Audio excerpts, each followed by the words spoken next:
اب میرے بھائیوں وہ حدیث میں آپ کو ورڈ بائی ورڈ پڑھ کے سناتا ہوں جو بخاری اور مسلم دونوں میں موجود ہے، سورہ التوبہ کی آیت نمبر 118 کے کانٹیکسٹ میں کعب بن مالک کی توبہ کا بیان، یہ صحیح بخاری میں باقاعدہ امام بخاری نے باب باندھا ہے، اور اس حدیث کا انٹرنیشنل نمبر ہے 4418، اور یہ حدیث مسلم میں بھی ہے 7016۔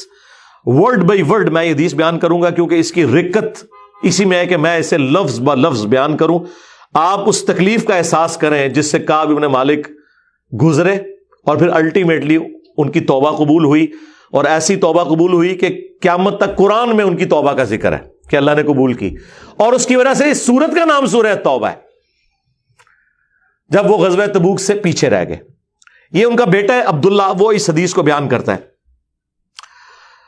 امام بخاری نے چند واسطوں سے ان کے بیٹے سے یہ حدیث لی ہے، وہ عبداللہ، اور اس بیٹے کا ذکر امام بخاری نے کیا کہ جب کعب رضی اللہ تعالیٰ عنہ نابینا ہو گئے تو ان کے بیٹوں میں سے عبداللہ ہی تھا جو ان کو راستے میں پکڑ کر چلایا کرتا تھا، مسجد تک لے جاتا تھا۔ وہ عبداللہ بیان کرتا ہے کہ میں نے اپنے والد کعب بن مالک سے ان کے غزوہ تبوک میں شریک نہ ہو سکنے کا واقعہ سنا، تو انہوں نے بتایا کہ غزوہ تبوک کے سوا اور کسی غزوہ میں ایسا نہیں ہوا تھا کہ میں رسول اللہ کے ساتھ شریک نہ ہوا ہوں، البتہ غزوہ بدر میں بھی میں شریک نہ ہو سکا، لیکن جو لوگ غزوہ بدر میں شریک نہیں ہو سکے ان کے متعلق آپ صلی اللہ علیہ وآلہ وسلم نے کسی قسم کی ناراضگی کا اظہار نہیں فرمایا تھا، کیونکہ وہ آپشنل تھا، وہ اب ذکر بھی آ رہا ہے، کیونکہ آپ صلی اللہ علیہ وآلہ وسلم اس موقع پر صرف قریش کے قافلے کی تلاش میں نکلے تھے، لیکن راستے میں اللہ تعالیٰ کے حکم سے کسی پہلی تیاری کے باوجود اللہ تعالیٰ نے ان کو دشمنوں کے ساتھ ٹکروا دیا۔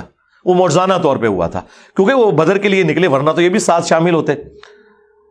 میں لیلہ عقبہ میں رسول اللہ کی خدمت میں حاضر ہوا تھا، یعنی وہ مدینہ کے لیے جو ہجرت کے لیے جن چند ساتھیوں نے انصار مدینہ نے راہ ہموار کی تھی ان میں یہ شامل تھے، جو نبی الاسلام کی زندگی کا ایک ٹرننگ پوائنٹ تھا، ایک الٹرنیٹو بیس مل گیا۔ تو کہتے ہیں میں اس رات موجود تھا، یہ وہی رات ہے جس میں ہم نے مکہ میں اسلام کے لیے عہد کیا تھا، اور مجھے تو یہ غزوہ بدر سے بھی زیادہ عزیز ہے۔ اوئے خائے خائے، اگرچہ بدر کا لوگوں کی زبانوں پر چرچا زیادہ ہے، میرا واقعہ یہ ہے کہ میں اپنی زندگی میں کبھی اتنا قوی اور اتنا صاحب مال نہیں ہوا تھا جتنا غزوہ تبوک کے موقع پر، جبکہ میں آپ صلی اللہ علیہ وآلہ وسلم کے ساتھ تبوک کے غزوے میں شریک نہ ہو سکا۔ خدا کی قسم اس سے پہلے کبھی میرے پاس 2 اونٹ بھی جمع نہیں ہوئے تھے، لیکن اس موقع پر میرے پاس 2 اونٹ تھے۔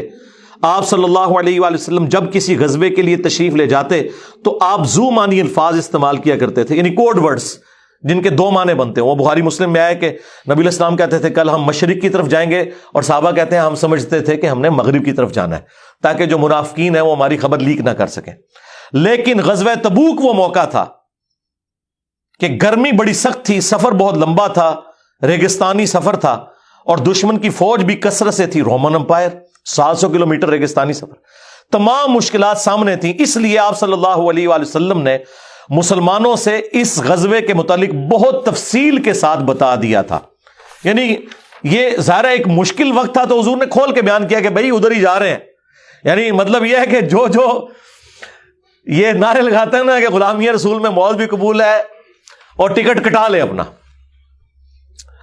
تاکہ اس کے مطابق پوری طرح تیاری کر لیں۔ چنانچہ آپ صلی اللہ علیہ وآلہ وسلم نے اس کی سمت بھی نشاندہی کر دی جدھر سے آپ کا جانے کا ارادہ تھا۔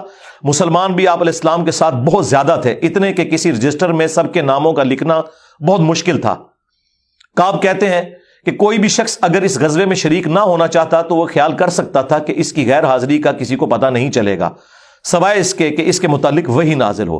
تو حضرت کعب کا کیا عقیدہ تھا کہ نبی علیہ السلام ان کے صحابہ کے پاس علم غیب نہیں تھا جب تک کہ اللہ تعالیٰ وحی کے ذریعے نہ بتا دے۔ تو باب شاہی کوئی نہیں، ہاں ایسے میں بولا کہ نہ بولا، میرے نبی سا ہے ہی کوئی نہیں، تیرے باب شاہی کوئی نہیں۔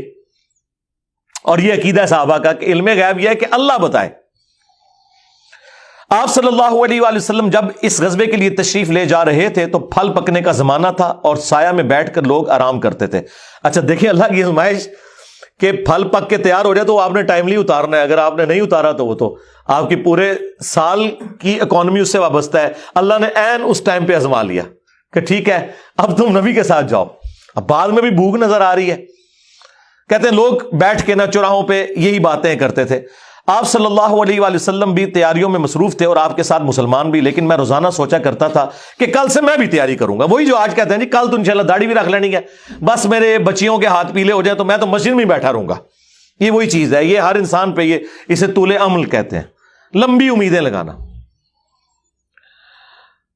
میں روزانہ اسے ٹالتا رہا. مجھے اس کا یقین تھا کہ میں تیاری کر لوں گا، مجھے آسانیاں میسر تھی. یوں ہی وقت گزرتا رہا اور آخر لوگوں نے اپنی تیاریاں بھی مکمل کر لی اور آپ صلی اللہ علیہ وآلہ وسلم مسلمانوں کو ساتھ لے کر روانہ بھی ہو گئے.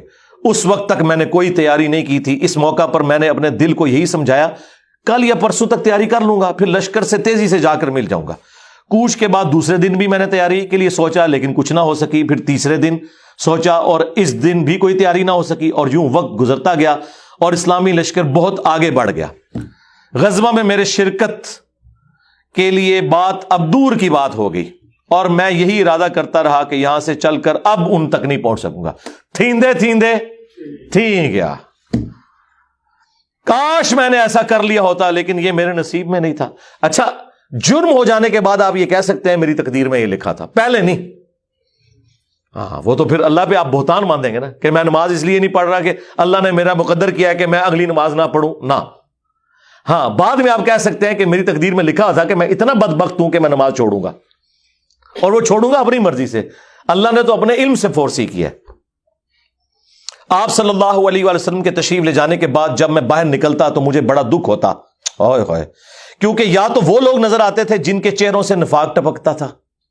ہاں، اب پیچھے رہنے والے تو وہ تھے جو ہے ہی منافقین تھے شکلوں سے، ٹھیک ہے، یا پھر وہ لوگ تھے جنہیں اللہ نے معذور اور ضعیف قرار دے کر معاف کر دیا تھا. وہ سورہ توبہ میں 92 نمبر آیت میں گزرا ہے نا کہ وہ لوگ پھر رسول اللہ سے اس حال میں واپس ہوتے ہیں کہ ان کی آنکھیں آنسوؤں سے تر ہوتی ہیں کہ نہ حضور انہیں کوئی سواری دے سکتے ہیں، غریب لوگ ہیں. اور وہ لوگ بھی جو مریض ہیں ان کو اللہ تعالیٰ نے اس حوالے سے چھٹکارا دے دیا.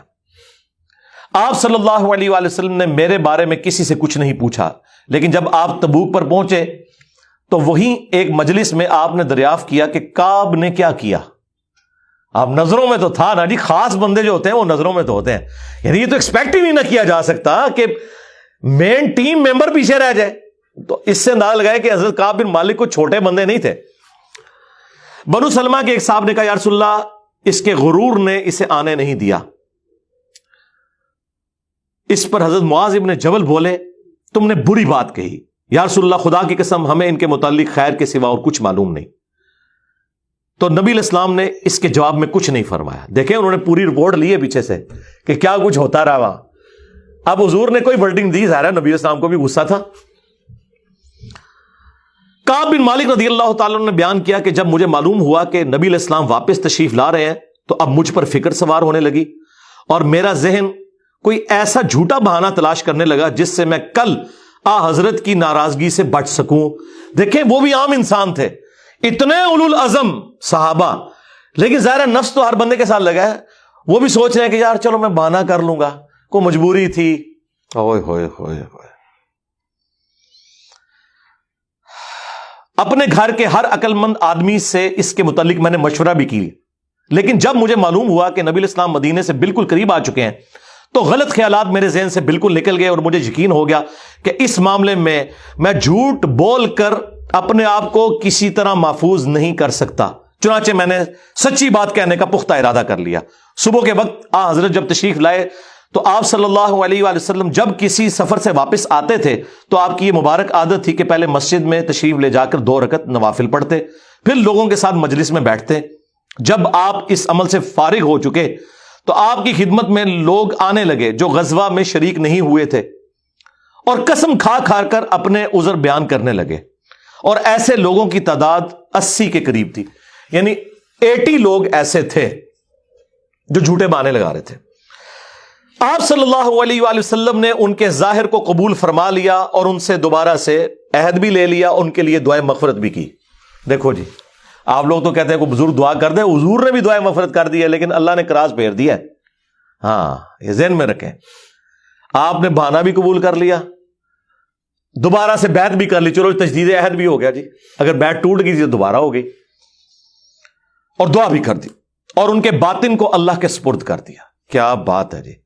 یہ میرے نبی کا ہی جگر ہے جی، شکلوں سے بھی پہچان لیا ہے، صحابہ اگر پہچان ہے کا باطن کا معاملہ اللہ جانے، اس کے بندے جانے۔ اس کے بعد میں حاضر ہوا، میں نے سلام کیا تو آپ علیہ السلام مسکرائے، آپ کی مسکراہٹ میں ناراضگی تھی۔ آپ نے فرمایا آؤ، میں چند قدم چل کر آپ کے سامنے بیٹھ گیا۔ آپ نے مجھ سے دریافت کیا کہ تم غزوہ میں کیوں شریک نہیں ہوئے، کیا تم نے کوئی سواری نہیں خریدی تھی؟ میں نے عرض کیا میرے پاس سواری موجود تھی، اللہ کی قسم اگر میں آپ کے سوا کسی دنیا دار شخص کے سامنے آج بیٹھا ہوتا تو کوئی نہ کوئی بہانہ کر لیتا اور اس کی ناراضگی سے بچ جاتا۔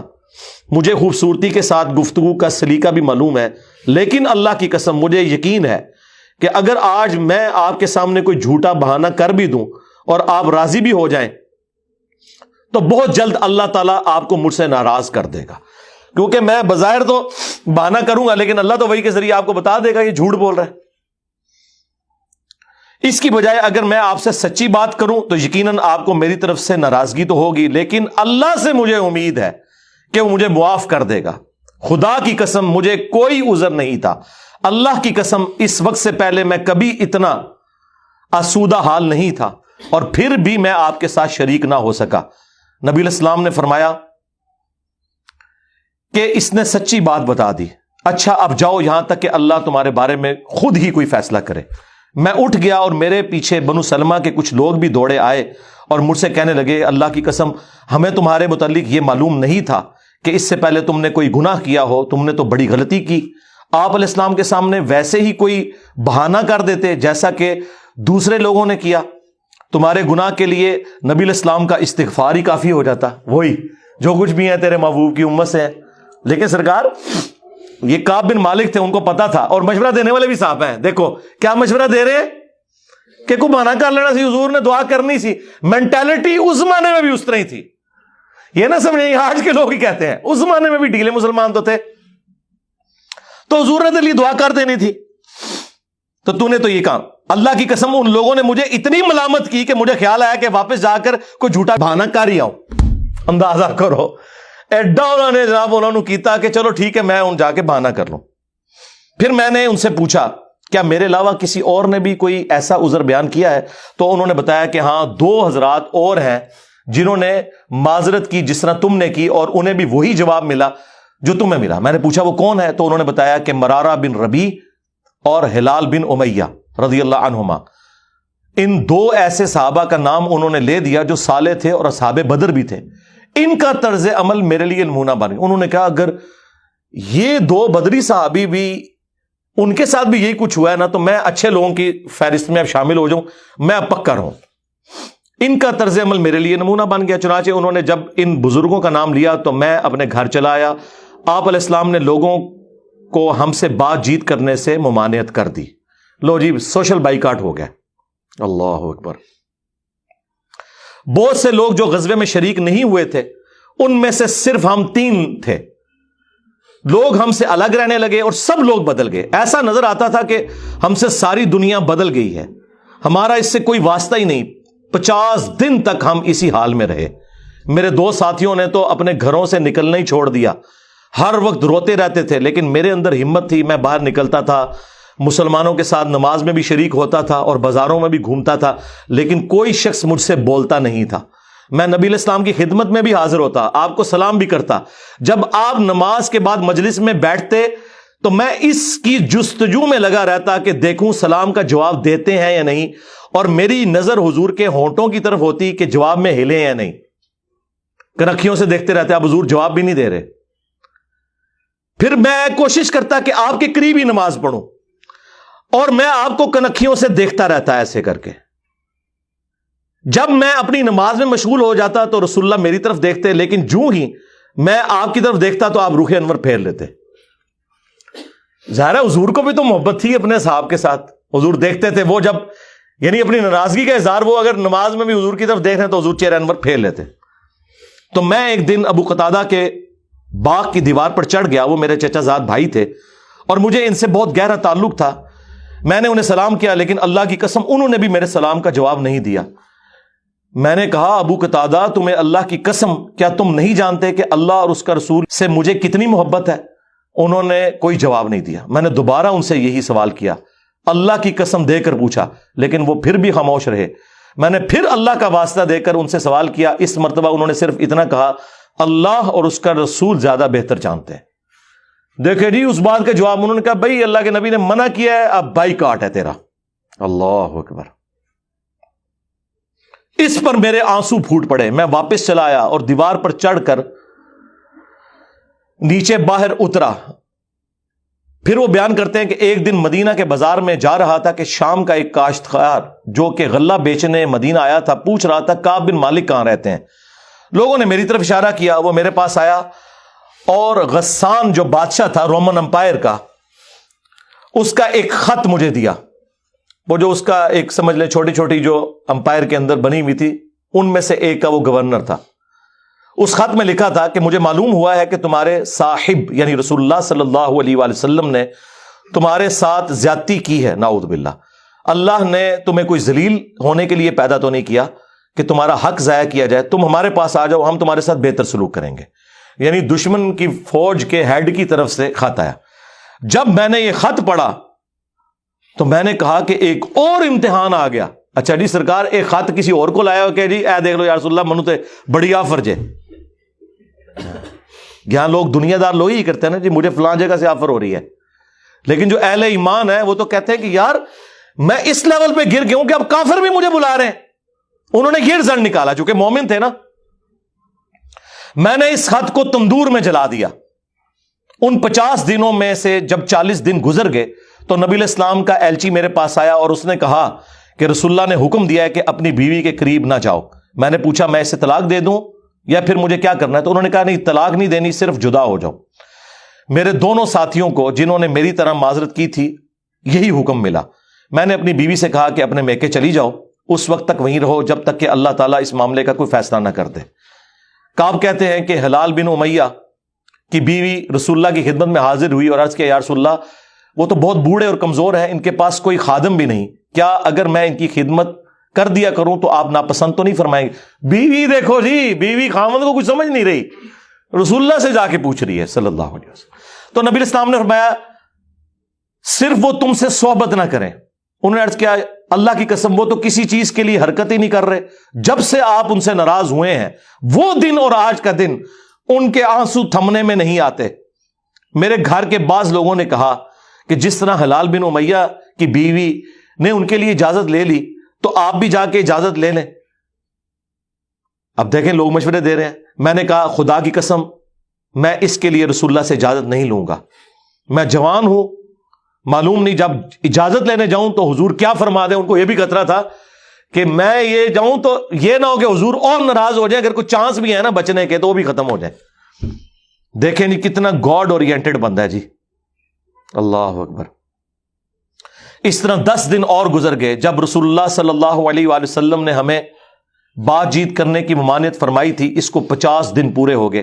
50ویں رات کی صبح کو جب میں فجر کی نماز پڑھ چکا اور اپنے گھر کی چھت پر بیٹھا ہوا تھا, اس طرح جیسا کہ اللہ تعالیٰ نے ذکر کیا وہ ہم آیت پڑھ چکے ہیں, سورہ توبہ کی آیت نمبر 118, جس میں تھا نا کہ زمین وسعت کے باوجود تنگ ہو گئی اور ان کا دم گھٹنے والا تھا. میرا دم گھٹ رہا تھا, زمین اپنی تمام وسعتوں کے باوجود میرے لیے تنگ ہوتی جا رہی تھی.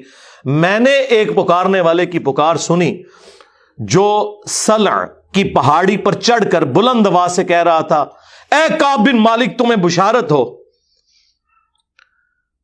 اے کعب بن مالک تمہیں بشارت ہو. انہوں نے بیان کیا کہ یہ سنتے ہی میں سجدے میں گر پڑا اور مجھے یقین ہو گیا کہ اب اللہ کی طرف سے فراخی ہو جائے گی. فجر کی نماز کے بعد رسول اللہ صلی اللہ علیہ وآلہ وسلم نے اللہ کی بارگاہ میں ہماری توبہ کی قبولیت کا اعلان کر دیا. لوگ میرے پاس بشارت دینے کے لیے آنے لگے اور میرے 2 ساتھیوں کو بھی جا کر بشارت دی. ایک صاحب زبیر بن عوام اپنا گھوڑا دوڑاتے ہوئے آئے. ادھر قبیلہ اسلم کے ایک صحابی نے پہاڑی پر چڑھ کر آواز دی اور وہ آواز گھوڑے سے زیادہ تیز تھی. جن صحابی نے پہاڑی سے آواز دی تھی جب وہ میرے پاس بشارت دینے آئے تو میں نے اپنے دونوں کپڑے اتار کر بشارت کی خوشی میں انہیں دے دیے. اللہ کی قسم اس وقت ان 2 کپڑوں کے سوا دینے کے لیے میرے پاس اور کچھ نہ تھا. پھر میں نے ابو قتادہ سے 2 کپڑے ادھارے مانگے اور رسول اللہ کی خدمت میں حاضر ہوا. جوگ در جوگ لوگ مجھ سے ملاقات کرتے جا رہے تھے اور مجھے توبہ کی قبولیت پر بشارت دیتے جا رہے تھے۔ اللہ کی بارگاہ میں توبہ کی قبولیت مبارک ہو۔ کعب رضی اللہ تعالیٰ عنہ بیان کرتے ہیں کہ آخر میں مسجد میں داخل ہوا تو رسول اللہ صلی اللہ علیہ وآلہ وسلم تشریف رکھتے تھے، چاروں طرف صحابہ کا مجمع تھا۔ طلحہ بن عبید اللہ دوڑ کر میری طرف آئے اور مجھ سے مصافحہ کیا اور مبارکباد دی۔ اللہ کی قسم وہاں موجود مہاجرین میں سے کوئی شخص بھی میرے آنے پر کھڑا نہ ہوا۔ طلحہ رضی اللہ تعالیٰ عنہ کا یہ احسان میں کبھی نہیں بھولوں گا کہ انہوں نے کھڑے ہو کر میرا استقبال کیا۔ جب میں نے رسول اللہ کو سلام کیا تو آپ علیہ السلام کا چہرہ مبارک خوشی اور مسرت سے دمک اٹھا۔ اس مبارک دن کے لیے تمہیں بشارت ہو، اس مبارک دن کے لیے تمہیں بشارت ہو جو تمہاری عمر کا سب سے مبارک دن ہے۔ واقعی جی اس سے بڑی کوئی مبارک بات نہیں ہو سکتی کسی شخص کے لیے کہ اللہ تعالیٰ اس کی توبہ کی اناؤنسمنٹ کرتے اور پھر قیامت تک قرآن میں وہ آیات پڑھی جائیں۔ انہوں نے بیان کیا کہ میں نے عرض کیا یا رسول اللہ یہ بشارت آپ کی طرف سے ہے یا اللہ کی طرف سے؟ فرمایا نہیں، اللہ کی طرف سے۔ اور نبی علیہ السلام جب کسی بات پر خوش ہوتے تو چہرہ مبارک روشن ہو جاتا تھا، ایسے جیسے چاند کا ٹکڑا ہو۔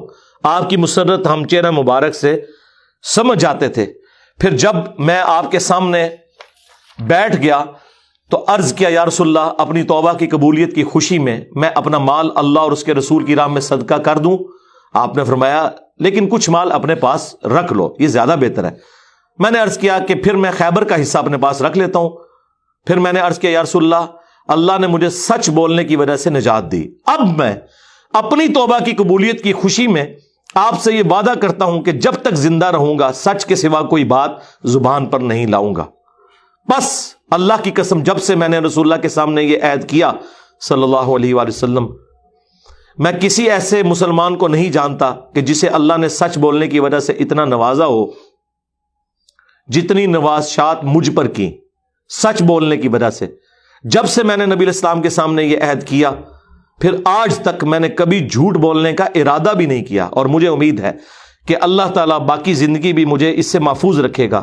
اور اللہ نے اپنے رسول پر آیت نازل کی، اور وہی آیت نمبر 118 اور 119 نمبر، یقیناً اللہ تعالیٰ نے نبی مہاجرین اور انصار کی توبہ قبول کی، اور پھر وَكُونُوا مَعَ الصَّادِقِينَ تک۔ خدا کی قسم اللہ تعالیٰ کی طرف سے اسلام کے لیے ہدایت کے بعد میری نظر میں رسول اللہ کے سامنے سچ بولنے سے بڑھ کر اللہ کا مجھ پر کوئی اور انعام نہیں ہوا کہ میں نے جھوٹ نہیں بولا اور اس طرح اپنے آپ کو ہلاکت سے بچا لیا۔ جیسا کہ جھوٹ بولنے والے ہلاک ہوئے، نزول وحی کے زمانے میں جھوٹ بولنے والوں پر اللہ تعالیٰ نے اتنی شدید وعید فرمائی جتنی شدید وعید کسی اور کے لیے نہیں تھی۔ اور وہ سورہ التوبہ کی آیت نمبر 96 کا انہوں نے پھر یہاں پہ حوالہ دیا کہ ان قریب جب تم اے نبی واپس جاؤ گے تو یہ جھوٹے بہانے کریں گے، اور اگر تم ان سے راضی بھی ہو جاؤ اللہ تعالیٰ ان سے راضی نہیں ہوگا۔